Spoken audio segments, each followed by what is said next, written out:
भगवत गीता के अध्याय 7 श्लोक 7 में भगवान श्री कृष्ण कहते हैं, हे अर्जुन, मुझसे बढ़कर कुछ भी नहीं है। सारा जगत मुझ पर ही टिका हुआ है, जैसे मोतियों की माला एक ही धागे में पिरोई रहती है।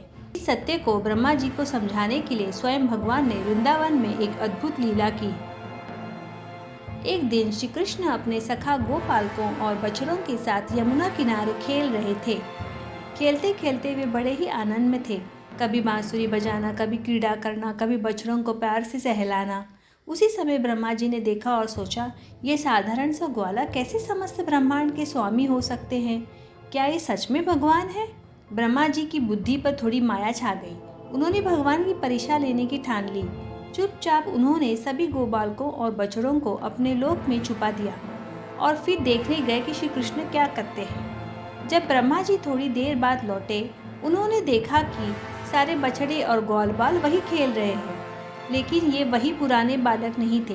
प्रत्येक गोपालक और बछड़े का रूप स्वयं श्री कृष्ण ने धारण कर लिया था। ब्रह्मा जी की आंखें फटी की फटी रह गई। तभी उनकी दिव्य दृष्टि खुली और उन्होंने देखा, हर एक छोटे से कृष्ण के भीतर असंख्य ब्रह्मांड घूम रहे हैं। अनगिनत सूर्य, चंद्रमा, ग्रह, नक्षत्र और हर ब्रह्मांड में फिर एक एक नारायण विराजमान है।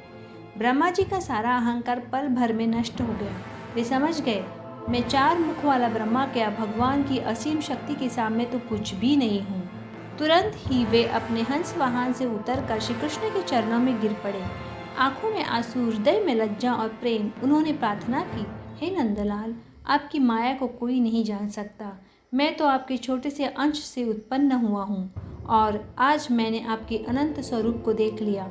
आप ही जगत के मूल हैं, आप ही सबके धागे हैं। श्री कृष्ण मुस्कुराए और अपनी सहज बाल रूप लीला में वापस लौट गए, जैसे कुछ हुआ ही ना हो। इस ब्रह्मा विमोहन लीला से हम सीखते हैं कि अहंकार हमें अंधा कर देता है। भगवान की शक्ति असीम है, जो तर्क और ज्ञान से परे है।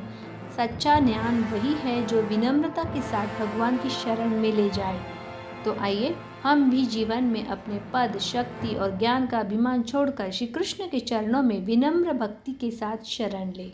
हरि बोल।